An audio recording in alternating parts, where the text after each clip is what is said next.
There is a moment that happens in ordinary homes every single day that most parents walk straight past without stopping. Your baby looks up at you, not at the toy in your hand, not at the sound coming from across the room, but at you specifically, with a focus that feels almost too deliberate for someone who cannot yet hold their own head up.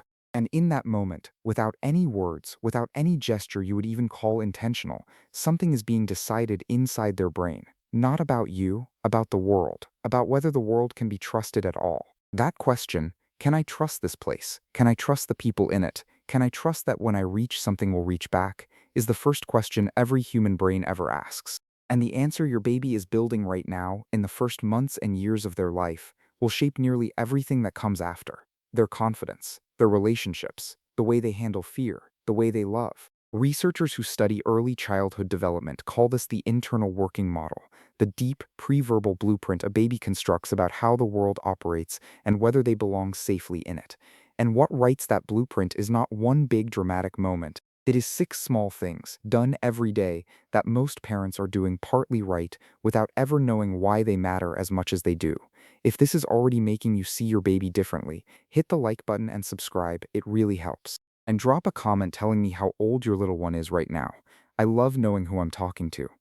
Your baby's brain at birth is roughly 25% developed. The emotional architecture, the circuitry for trust, for safety, for connection, is being built in real time, right now, shaped almost entirely by what happens between the two of you in the unremarkable minutes of an ordinary day. The bath, the feed at 2 a.m., the moment you come through the door. Neuroscientists call this experience-dependent development, which simply means the brain builds itself around what it experiences most. And what your baby experiences most is you. Six things, not six difficult things. Not six things that require money or expertise or the kind of sustained energy new parents are rarely running on. Six things that, done with even a fraction of the consistency the research points to, will wire your baby's brain for trust in a way that will still be visible decades from now, in the friendships they form, in the partners they choose, in the way they handle the inevitable moments when the world does not go the way they hoped. The first thing is the one most parents do automatically, but almost no one does with full awareness of what is actually happening. When your baby wakes, before anything else, before the diaper, before the feed, before the next item on the mental list you are already running, your baby looks for your face, and the face you give them in that unguarded moment, before you have thought about it, before you have composed yourself, is doing something that the research of developmental psychologist Edward Tronick at Harvard would describe as one of the earliest and most powerful acts of emotional communication in human development. Your baby cannot understand language. They cannot follow logic, but they can read a face with a precision that would astonish you. They are scanning your eyes, the set of your mouth, the micro movements of your brow, and they are asking the only question that matters to them at this stage of life. Does my being here make you glad? When your face answers yes, when it opens, softens, lights up in the way it does before you have even chosen to make it do that, your baby's brain releases oxytocin and dopamine simultaneously. That is not warmth they are feeling. That is their nervous system recording its first data point about whether the world welcomes them. Do that same thing every morning, day after day, and the data accumulates into something the research identifies as the emotional immune system, the baseline resilience a child carries into every hard moment their life will eventually hand them. The second thing is one that often gets harder as babies grow, which is exactly when it matters most. Respond to the cry, every time.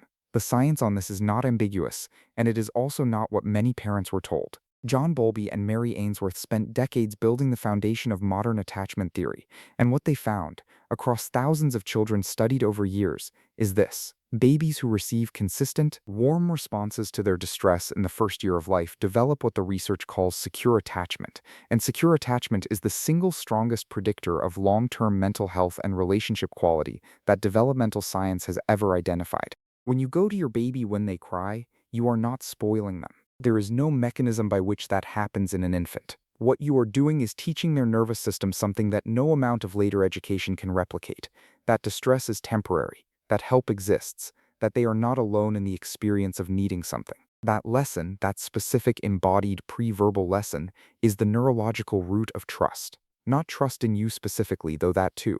Trust as a biological orientation toward the world. And the part that surprises most parents, the research does not ask for perfection. It asks for pattern. Babies who were responded to consistently, not instantly, not every single time without exception, but consistently, as the general shape of their experience showed the same secure attachment outcomes as those whose parents had managed something closer to perfect responsiveness. You do not have to be there in 30 seconds every time. You have to be the kind of person who comes. That is what your baby is learning.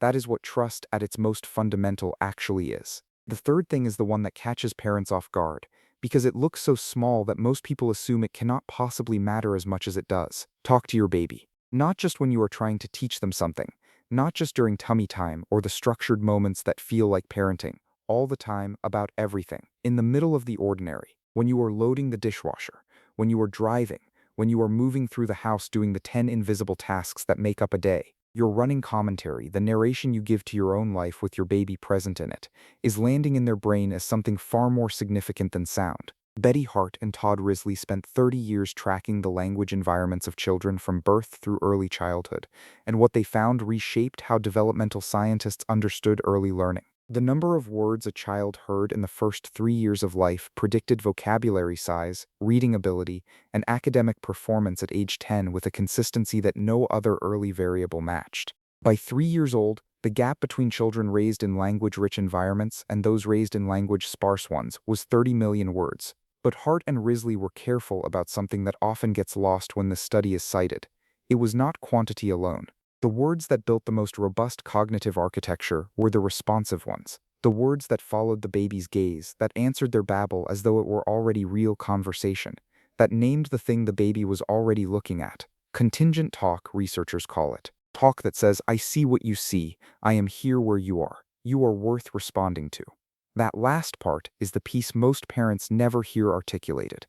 When you talk to your baby, you are not just building vocabulary. You are telling them, in the only language available to you both at this stage, that their attention matters, that what they notice is worth naming, that they are already someone whose inner experience deserves to be met.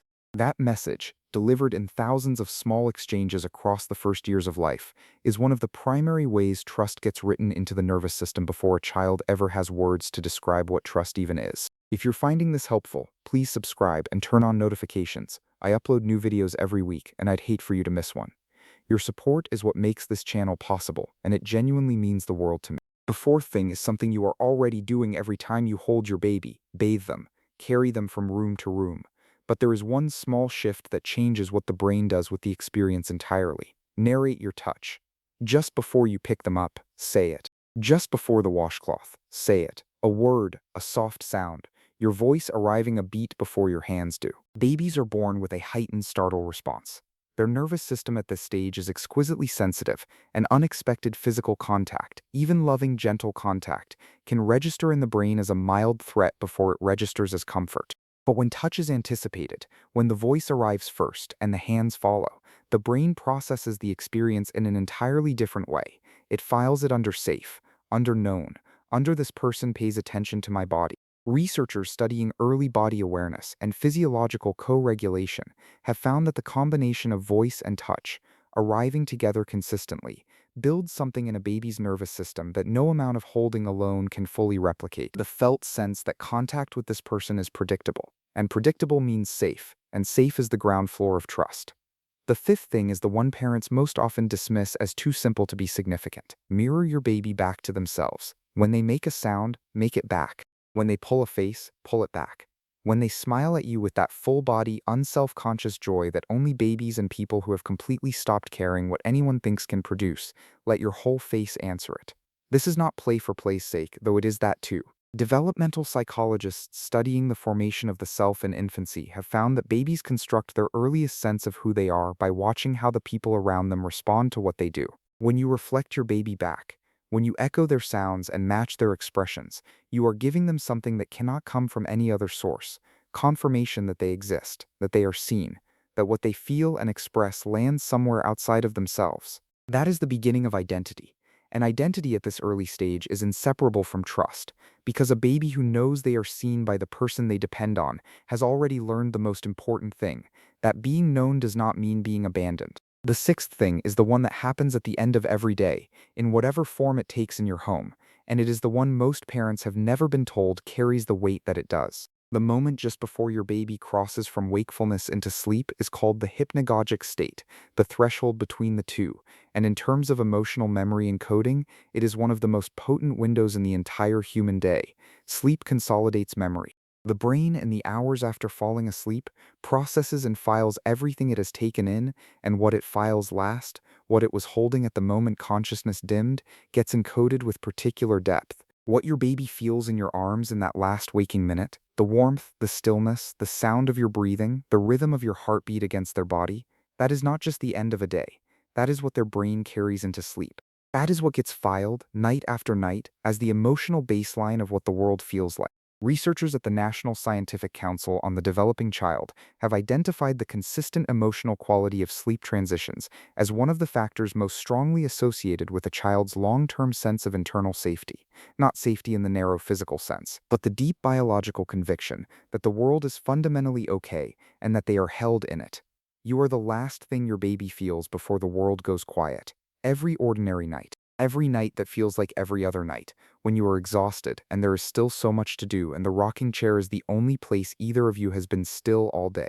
In that moment, without trying, without any particular skill or knowledge, you are writing something into your baby's brain that will still be there when they are grown, a cellular memory of being loved without condition, of the world being a place that held them when they needed holding. The 6 things are simpler than most parenting advice makes them sound.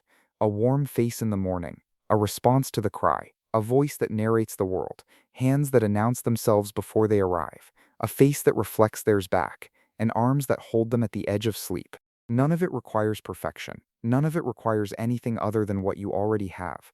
What it requires is knowing that these moments are not small. They never were. Thank you so much for being here until the very end. It means everything. If this video changed how you see your baby even a little, please share it with another parent who needs to hear it. Check out the videos on your screen now, I think you'll love them, and subscribe if you haven't already. I'll see you in the next one.